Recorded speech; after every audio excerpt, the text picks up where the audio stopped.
Bonjour, maintenant que nous maîtrisons les bases de l'ordre des opérations, attaquons-nous à un problème féroce et bien poilu.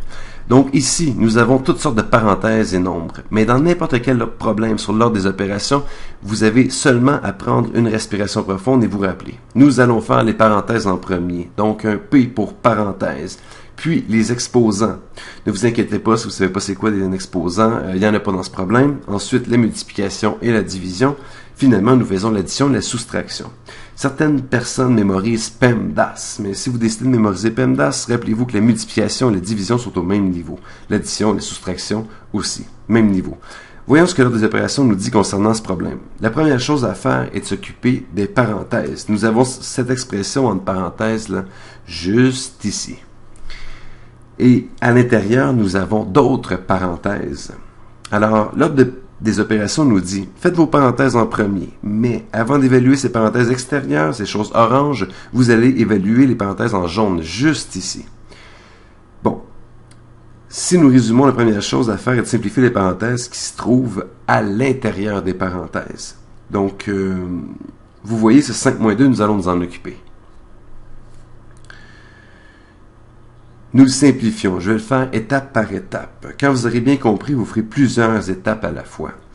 Donc, ça va devenir, bon, 5-2, ça donne 3, et ça va donc devenir 7 plus 3 fois 3.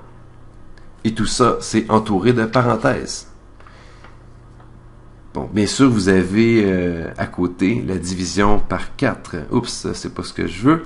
Je voulais copier, coller.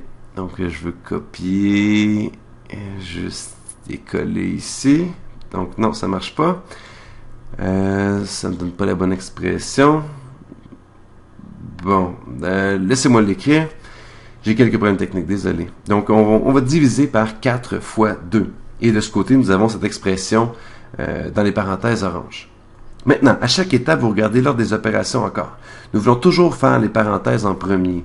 Nous voudrons les faire tant aussi longtemps qu'il va en rester. Donc, nous évaluons les parenthèses en orange, ici. Nous avons évalué cette expression en premier. Mais pour évaluer cette expression, nous devons regarder à l'intérieur. Et quand nous regardons à l'intérieur, nous avons 7 plus 3 fois 3. Alors, si vous aviez seulement 7 plus 3 fois 3, comment vous l'évalueriez? Bon, retournons à notre ordre des opérations. Nous sommes à l'intérieur des parenthèses. Il n'y a pas d'autres parenthèses ici. Donc, la prochaine opération à faire, il n'y a pas d'exposant. La suivante est la multiplication. Donc, nous la faisons avant de faire toute addition ou soustraction. Nous voulons faire 3 fois 3 avant d'additionner le 7. Nous allons obtenir 7 plus 3 fois 3. 3 fois 3 donne 9. Donc, 7 plus 9. Ce résultat se trouve entre les parenthèses oranges. Puis, nous avons le 7 fois 2 plus ceci du côté gauche. Et du côté droit, nous avons divisé par 4 fois 2. Et maintenant, ceci, c'est qui se trouve entre parenthèses parce que nous voulons toujours faire les parenthèses en premier. C'est assez facile à évaluer.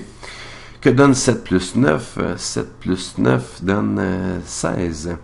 Nous nous retrouvons donc avec l'expression simplifiée 7 fois 2 plus 16 divisé par 4 fois 2. Maintenant, il n'y a plus de parenthèses. Nous n'avons plus à nous soucier du P dans PEMDAS. Nous n'avons pas de E, pas d'exposant. Nous avons donc directement la multiplication et la division. Nous avons une multiplication, nous avons en fait quelques multiplications à faire. Nous avons quelques divisions et une multiplication juste ici. Nous devons donc les faire avant de faire l'addition qui se trouve ici. Nous pouvons faire cette multiplication. 7 fois 2. 7 fois 2 donne 14. Nous allons attendre pour faire l'addition. Puis, nous avons 16 divisé par 4 fois 2, qui ont priorité sur l'addition. Nous allons donc faire ces opérations avant l'addition. Mais maintenant, est-ce que nous évaluons ceci? Devons-nous faire la division en premier ou la multiplication en premier? Rappelez-vous, je vous ai dit dans la dernière vidéo que quand vous avez plusieurs opérations du même niveau, comme dans ce cas, une division et une multiplication, elles sont au même niveau. La façon la plus sûre est d'y aller de gauche à droite. Donc, nous faisons 16 divisé par 4, qui donne 4.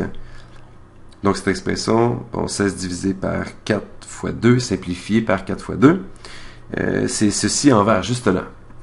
Nous allons maintenant vouloir faire la multiplication parce qu'elle a priorité sur l'addition. 4 fois 2 donne 8. Finalement, nous prenons le 14. C'est 14 juste ici. 14 plus 8, c'est égal à 22. Égal à 22. Et nous avons terminé.